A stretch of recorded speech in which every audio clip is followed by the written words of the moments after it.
Thank you, sir. At the outset, let me first thank WRETC for conferring, the award on Mr. Rana Kapoor, our founder at Yes Bank. Since its very inception, Yes Bank has been in the forefront of supporting renewable energy and sustainability. So far, we have already funded close to 1,850 megawatts of renewable energy in India. That includes some 1,300 odd megawatts of wind power and some 450 odd megawatts of solar power.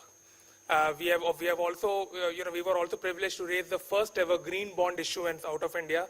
That was in March, where we raised 1,000 crores. And now we have followed up it with a second green bond issue, which incidentally marks the investment of IFC in a first ever emerging green bond issue. So I think Yes Bank's focus has always been to support renewable energy, both on debt and equity. I won't take long. Let me just, as Sir said, let me just focus on some of the equity issues, what have been the traditional sources, and what are the key trends that we are seeing, in terms of funding on the equity side for renewable energy developers. Let's come to first on the private equity side. So far, if you look at it, amongst the largest players, private equity has been a significant funder. So you essentially have two kinds of private equity models in India. One is obviously the growth private equity models, wherein private equity players have taken minority growth capital stakes in emerging renewable energy developers. And the second has been the platform model. So you have had the like of Goldman Sachs investing in Renew, Morgan Stanley in Continuum, Actis forming Ostro. So these are essentially platforms which are essentially majoritarily owned by the private equity funds. What are the key challenges that we see? That obviously is a challenge for some of the private equity guys. One is obviously the return expectations. The expectations of dollar IRR, which can often be met from RE investments, are quite low given the cost of hedging and the somewhat low return on equity on these projects. In the past, exits have been a challenge. We haven't seen the Indian capital markets really supporting any kind of major renewable energy offerings over the last 2 or 3 years. Yes Bank was the lead manager to the Inox Wind IPO, which was on the turbine manufacturing side, but not exactly on the developer side. However, I think we have seen now that M&A is finally, after around 5 or 6 years, where virtually no activity happened, 2 significant transactions have happened in the last 6 odd months.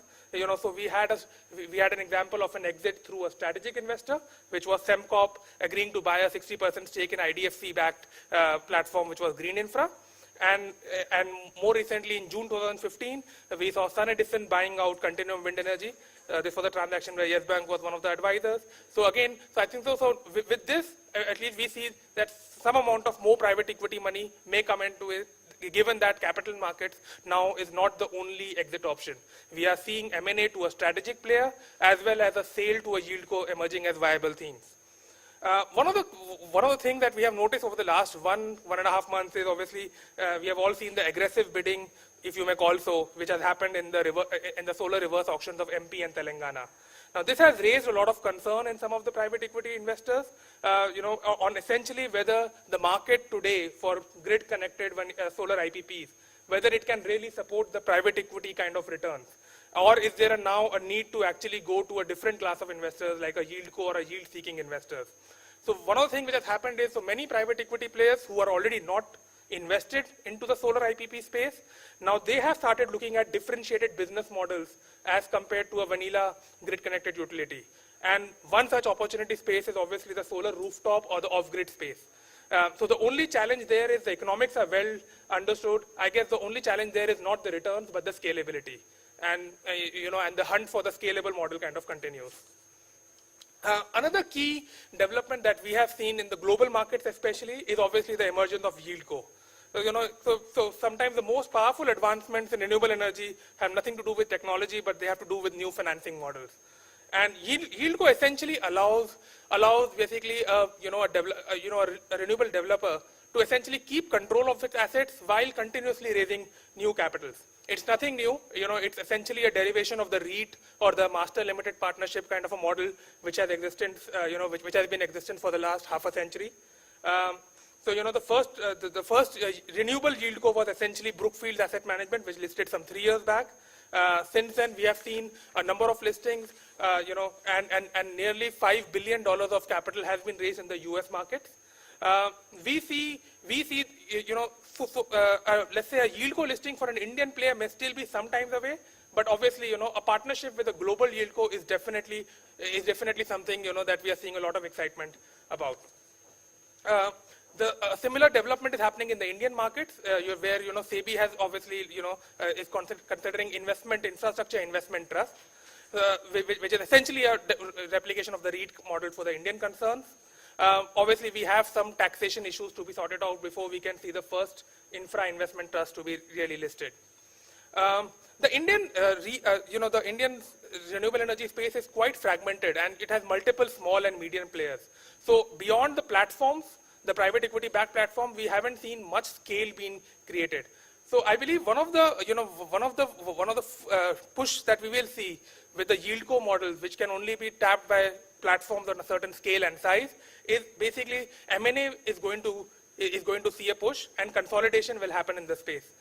In the 4.5 odd gigawatts of installed solar capacity, so far we have only seen some 25 odd megawatts change hand. But we see that this will now change, and you will have much more M&A happening. So I think so what are the key challenges? Obviously, there are multiple high returns in India which are competing for the same capital pool. So renewable energy needs to compete with that. So therefore, a dedicated pools are must. Yes Bank, we have already raised a dedicated pool of capital which we have outlined for investing into renewable energy. High cost of currency hedging. One of the solutions that we have talked about, and I think that was highlighted in the earlier presentation, that the long-term currency hedge is really not available. The market is not liquid. And that is where maybe maybe a government intervention can help. We saw the government stepping in. When the Indian rupee crashed to around 68 level, they came to the help of oil marketing companies to give them a special window for essentially for their forex needs. We believe a long-term product for renewable energy developers in India will help them take advantage of the global low cost of debt and utilize them. And in the long run, it may not even be too expensive for the government. If you just postulate that over a long run, more solar energy would essentially mean lesser oil imports and lesser coal imports for India, which in effect would be beneficial for the Indian currency. So in that sense, those trends tend to cancel each other. In the end, let me just reiterate that I think we believe that renewable energy is India's chance at achieving its own energy security. Something what a shale gas revolution has done for the US. India does not have significant oil and gas reserves. Coal reserves, though abundant, we have had multiple challenges and we still import coal. Renewable energy, we believe, is India's chance of getting energy security. Thank you.